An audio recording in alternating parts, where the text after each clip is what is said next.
Me një vijë bregdetare prej 10 kilometrash dhe pika turistike të frekuentuara masivisht si Apollonia, Bylisi dhe Parku Natyror Divja Karavasta, turistët dhe vizitorët në qarkun e Fierit shtohen nga viti në vit.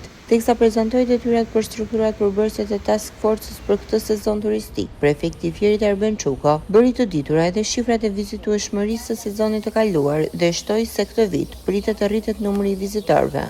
Qarku i Fierit është një qark i cili ka potenciale shumë të mëdha për turizmin. Ju tashmë e dini që ka një vijë bregdetare të gjatë, relativisht të gjatë, dhe vija bregdetare e qarkut të Fierit është një nga ato vija bregdetare që mund të themi që është thuajse e virgjër. Ka 2 sajte arkeologjike shumë të rëndësishme, siç është Apollonia dhe Bylisi. Ka 2 parqe kombëtare me rëndësi të konsiderueshme, jo vetëm lokale, por dhe kombëtare, Parkun e Divjakës dhe Parkun e Vjosës. Nisur nga kjo dhe në zbatim të urdhit të kryeministrit është kryer task forca në nivel qarku dhe është bërë koordinimi nga ana e institucionit të prefektit për të zhvilluar dhe vënë në pa detyrat që shtron qeveria, që shtron urdhri i kryeministrit dhe për t'i zbatuar ato me korrektësi.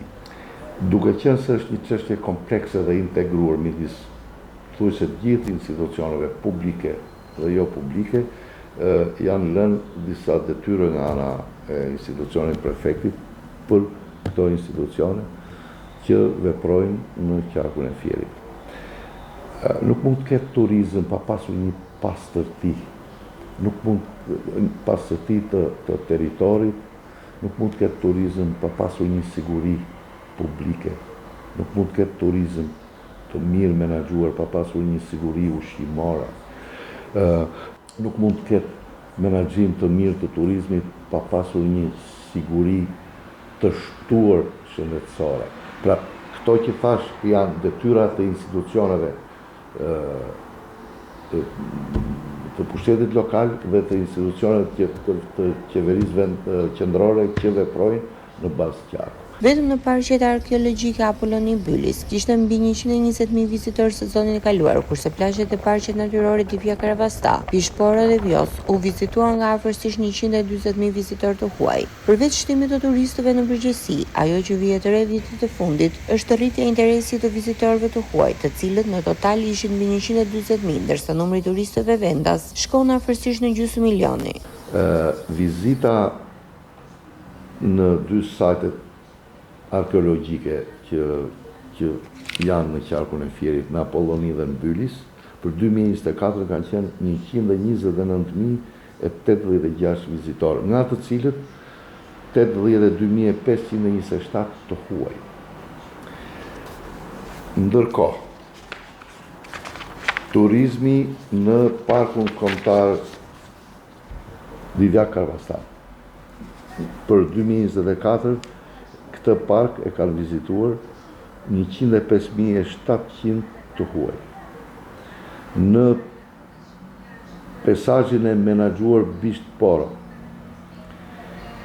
e kanë vizituar 14.493 të huaj. Parkun Kombëtar Lumit Vjosa e kanë vizituar 22.260 të huaj. Pra totali i turistëve të huaj për 2024 është 122.453 të huaj, ndërsa vendas janë gati gjysmë milion, 492.095 vizita nga publiku shqiptar. Pra, këtë tregon potencialin shumë të madh që ka qarku i Fierit dhe ne shpresojmë që me një menaxhim më të mirë, me një monitorim më të mirë, me kryerje më korrekte të detyrimeve që kanë gjithë institucionet në qarkun e Fierit, këtë vit jo vetëm presin dhe do të ndodh shtesa e vizitave nga turistët e huaj dhe nga vendasit, por e gjithë kryevëndari do t'jetë më cilësore se sa vitet që kaluan. Përveç të dhënave që administrohen nga zyrtarët e pikave turistike, të larta janë edhe shifrat e vizitueshmërisë së plazheve që në Fier janë të paktën 4 me frekuentim masiv: Darzeza, Divjaka, Semani dhe Pishporo. Të dhënat nga viti i kaluar flasin për mbi 100.000 pushues në të gjitha këto plazhe. Harta e zonave me interes është zgjeruar me parku natyror të Pishporos dhe Vjosës pas marrjes së statusit për këtë të fundit si park kombëtar.